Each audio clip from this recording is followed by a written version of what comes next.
One of the most legendary responses of all time in my book against Disney's version of Snow White was the Daily Wire dropping their teaser trailer of their version of Snow White called Snow White and the Evil Queen, starring Bret Cooper, and how they debuted that teaser trailer on October 16th, which was Disney's 100th anniversary, something which, by the way, Bob Iger and the board were infuriated about, the fact that Ben and Jeremy really went out of their way to really just send a message like that to Disney.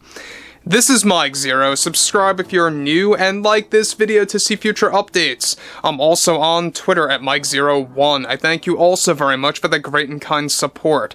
Now, we know that Bob Iger is truly struggling throughout the remainder of this year. Already, their last saving grace for 2023 for the movies such as Wish is already projected to not perform as initially expected at the box office, and that was really their only hope for 2023. The Marvels is already set to become a box office disaster.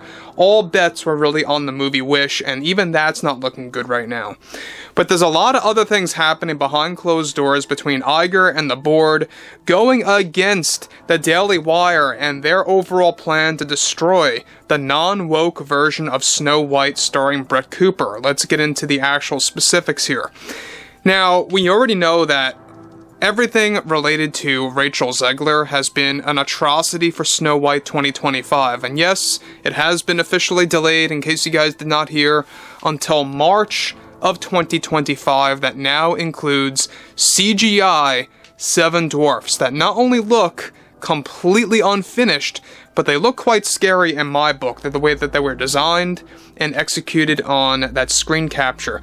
But one thing about this has a lot to do with their take on the Daily Wire. Now, with Disney actively in a downward spiral with their stock, movies, and Disney Plus subs, one major development has to do with Bob Iger going against the Daily Wire and their attempt to create a non-woke version of Snow White starring Bret Cooper. Since Disney delayed Snow White till 2025, one crucial update to this development is that Disney is already beginning to take action against the Daily Wire by giving bad press to the Daily Wire and their version of Snow White. One plan that is now greenlit by Bob Iger is that they will be heavily mentioning the Daily Wire and how they are developing a Snow White film as a way to spite Disney. The plan by Iger and the board is to introduce this narrative both on Good Morning America and Jimmy Kimmel Live by the end of this month, leading into early December now, in an attempt to make their version of Snow White more likable. Iger and the board plan to create this narrative that what Daily Wire did by releasing their teaser on Disney's 100th anniversary was a bad thing and an unprofessional act and a way to spite them on purpose. To have both programs criticizing the Daily Wire's motives is something that Iger put together quickly after Disney's investigation quickly fell apart with the Daily Wire, as they were trying to find out if Ben and Jeremy used elements or pieces of their version of Snow White's story, and as it turns out, Ben and Jeremy were smart enough to not use one single drop of Disney's animated Snow White film from 1937. So guys, let me just stop here quick in case you missed it. We talked about this weeks ago.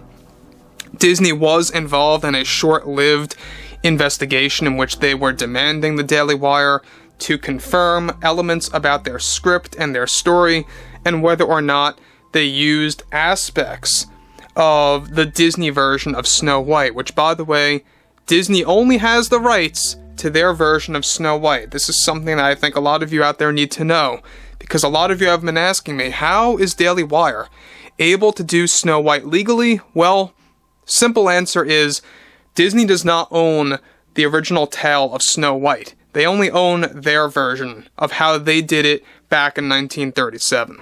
And so that's exactly why the Daily Wire is doing what they are doing, and why they have a lot of confidence in what they are doing, because they have no limits. So the Brothers Grimm is being honored by the Daily Wire. They are also doing some changes to it a little bit here and there, but aside from that, they are accurately going to do it in the best way possible. The thing about this that I think is very pathetic and very unprofessional on Disney's end is that they are using live television as a way to really kind of just really give Daily Wire a bad image when all what Daily Wire did was that they debuted a teaser trailer of their version of Snow White. And Disney's not happy about the fact that they dropped it on their 100th anniversary.